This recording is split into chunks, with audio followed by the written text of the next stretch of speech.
안녕하세요. 7월달 넘어왔습니다. 벌써 7월달 넘어와 버렸네요.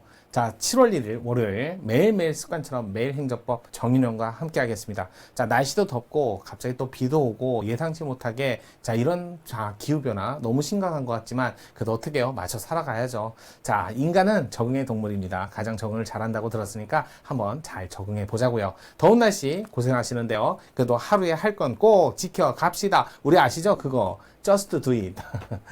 무슨 광고하는 건 아니고요. 자, 반드시 늘 하던 일 꾸준하게 하는 게 여러분의 건강도 지킬 수 있는 좋은 아마 방편이 아닐까 생각합니다. 갑자기 이상한 거 하시면 달라요.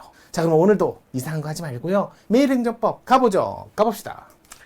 자, 24년 지방직구급 손해정보 국가배상법 손해배상 요즘에 이게 핫합니다. 왜냐면요 예전에는 손해배상 잘 안 나왔어요. 손실보상 나오면 손해배상 안 나오고 손해배상 나오면 손실보상 나오고 막 그랬는데 요즘은 손해배상 문제를 무조건 내요. 무조건 뭐 한 문제가 아니라 두 문제씩 내고 막 그래요. 한 시험에서 좀 많이 나오는 것 같아요. 그러니까 잘 살펴서 정리하고 넘어가는 게 좋을 것 같아요.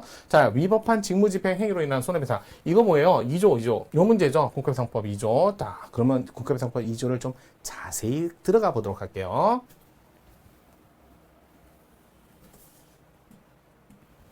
자, 국가배당법 2조예요. 자, 2조에는 공, 직, 집, 고, 위, 손인 이렇게 돼 있죠. 그러면서 공무원이 직무를 집행하면서 옛날에 집행을 당하여 이렇게 되는데 공무원이 집행. 자, 볼게요. 지금 공무원이 직무 집행. 왜냐면 여기 집행 당하여 고의, 과실이 있고 위법하게 손해가 발생했는데 인과관계가 있으면 이렇게 돼 있죠. 보통 인과관계는 상당 인과관계로서 이렇게 얘기하죠. 자, 이 상당 인과관계. 자, 일반적인 사인보다도 조금 일반적인 상당 인과관계 많이 쓰죠. 70% 정도의 발생 확률. 이거보다도 발생 확률이 높을 때 쓰는 걸 개연성이라고 합니다.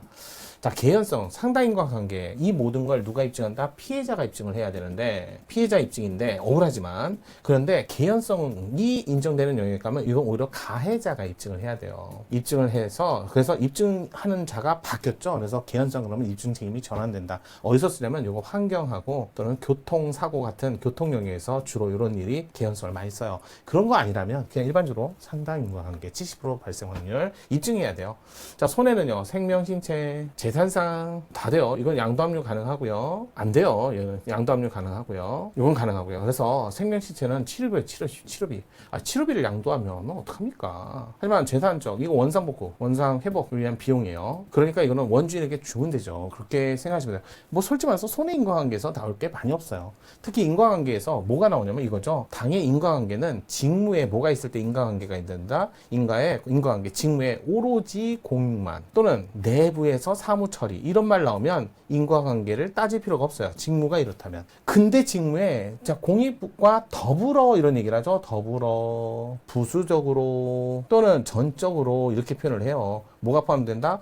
개개인의 이익과 안전이 이렇게 안전이 포함된다면 이걸 뭐라고 그래요? 사인의 공권, 개인적 공권 이게 포함된다면 그러면 직무에 이게 있을 때 인과관계가 인정된다. 관계가 인정됐다. 이렇게 얘기하는 거죠. 그래서 인과관계를 논의하면서 직무에 개개인의 사익이 포함되는지를 보는 거예요. 그러면 선생님 여기서 직무는 뭔데요? 이거는요. 권력작용, 비권력작용, 따라서 관리작용 이걸 얘기하고요. 거기에다가 집행하는데 그걸 직접뿐만 아니라 부수한 행위, 관련 행위도 포함되는 집행이라면 다 된다 이렇게 되는 거죠. 그래서 여기는 뭐는 안 된다? 사경제 주체는 제외해라.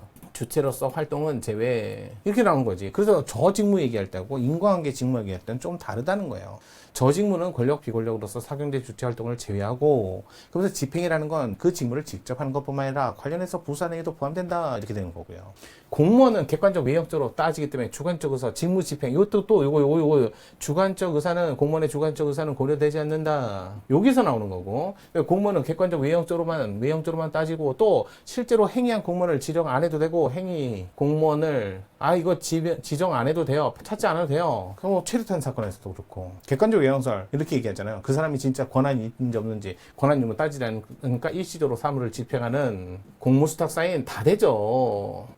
하지만 한국도로공사 사장 또 공사 장 이분들은 공무원 아니잖아요. 국가도 아니고요. 국가배상법은 여기에 공무원은 국가나 지자체 소속 공무원이어야 돼. 국가, 지자체 이렇게 나오고 그다음에 고의과실. 과실이 중요하죠. 해당 사무를 담당하는 공무원을 기준으로 하지 그 사람 행위자를 기준으로 하지 않아요. 그러다 보니까 과실이 넓어져요. 인정이 많이 돼요. 위법은 명문의 규정이 있으면 당연히 거기에 더 나가서 권리남용, 신의성실, 공소용과 양속같이 명문의 규정이 없더라도 넓게 인정한다 해서 위법을 광의로 본다. 뭐를 보고 위법을 따진다? 행위를 보고 따진다 해서 광의의 행위위법설 이렇게 얘기하잖아요. 거기다가 이런 얘기하죠. 요 두 개 고의과실과 위법을 합치면 불법이다 이렇게 얘기하는 거죠. 요 내용을 정확하게 요건에 따라서 시험 문제가 나오는 거예요. 그렇게 보시면 돼요. 자, 그러면 너무 길게 간다요? 자, 한번 살펴보도록 할게요. 문제 볼게요. 2조예요. 손해배상 책임에 대한 설명을 옳지 않은 거. 1번 국가배상법의 공무원이란 널리 고무를 위탁받아 실질적으로 공무에 종사하고 있는 일체의 자를 가리키는 것. 단지 고무를 위탁받아 일시적 사항에 관한 활동을 하는 것은 포함되지 않는다. 바로 날라가야지. 일시적 사무를 집행하는 것도 공무원이다. 좋은 얘기 있잖아요. 고무수탁사님도 공무원이다. 한국도로공사 안 된다. 한국도로공사 사장 안 된다. 바로 1번이 틀렸네.